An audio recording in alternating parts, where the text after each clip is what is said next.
he was shot and saw his relatives in heaven. Welcome to Spiritual Ascension.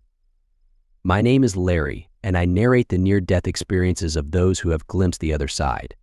If you enjoy these videos, please consider hitting the thumbs up, subscribe, and bell icons to stay updated with new content.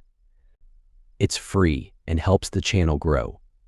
Get comfortable, grab a cup of coffee or tea, and let's dive into today's experience.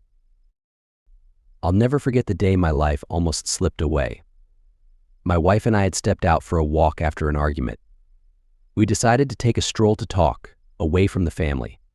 We were at my parents' house on their large farm in Middle Tennessee, and it was really late around midnight. All we had were flashlights and lanterns. I thought everything was okay until I heard what sounded like a gunshot. I heard it again and pushed my wife away from the noise.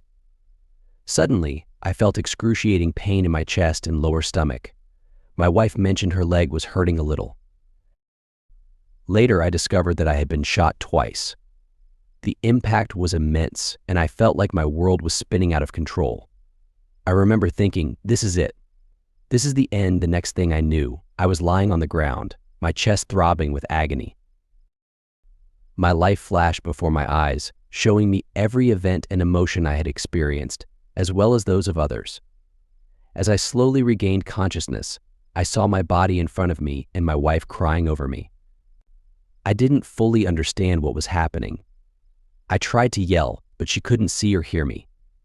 I felt a strange urge or pull that's hard to explain. The next moment, I found myself in a different place.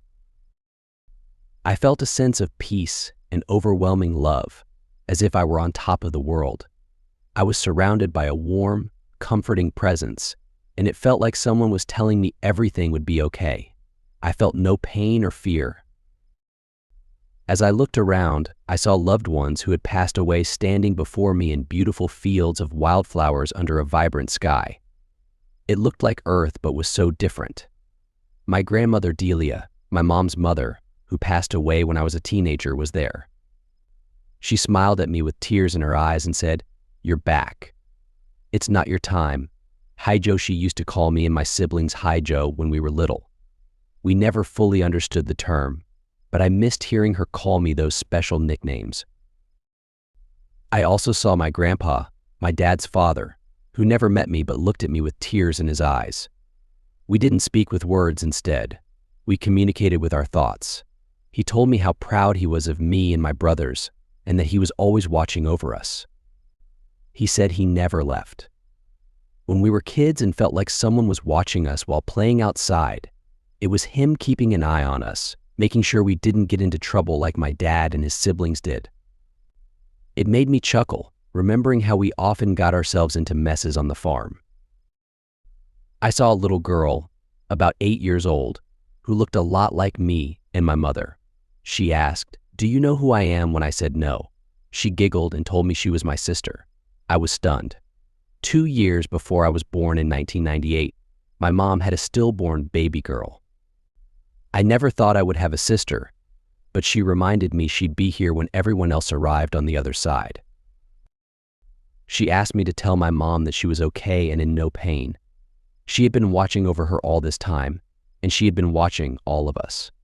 She also reminded me of my little friend from my childhood, who was actually her. I never realized that before, and it gave me a sense of comfort. My grandmother didn't want to interrupt the family gathering, but reminded me that it wasn't my time yet. She smiled and asked, "Did you like the gift I brought to you and the family?" I didn't understand until she mentioned my oldest son's name. She said he was always keeping me on my toes, just like I was when I was little, so determined and curious. I laughed and agreed. He has been a blessing, bringing our family closer together.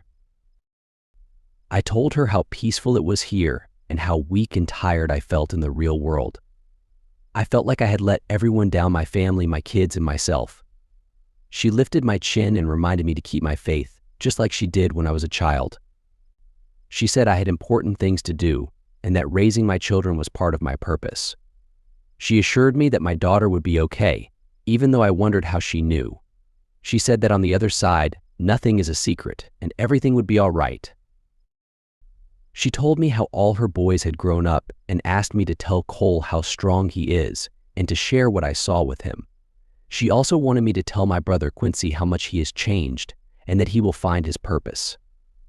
She reminded me to tell my mother that she is always watching over her. My grandmother said it was time for me to go back. I felt a strong pull. She stepped back and said, "Don't worry, I'll be here when it's your time. We all." Well, I wondered who she meant by we all, but then I saw other family members who had passed away. As I reached out to touch her one last time, everything began to fade. The light dimmed and the voices grew distant. I was suddenly back in my body, lying in my hospital bed next to my wife. The pain and confusion returned quickly. I struggled to speak at first, but managed to say, "I'm okay." My wife jumped up and hugged me tightly, and we both cried as I told her about my experience, even though I was still in shock. In the days that followed, strange things started happening. I had vivid dreams that felt more real than my waking life. I began seeing shadows moving and hearing whispers when no one was around. I wondered if these were connected to my near-death experience. I realized that my experience had awakened something within me. I learned to embrace this new awareness, which changed me forever. It showed me there's more to life than what we see and touch. It reminded me of a world beyond our own, full of love and possibilities.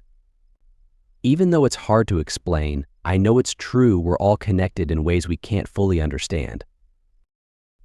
This experience left a deep mark on me, changing my view on life and death, and giving me a sense of purpose I never had before.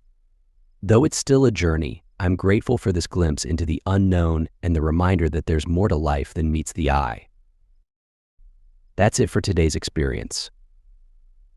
As always, let me know what you think in the comments below.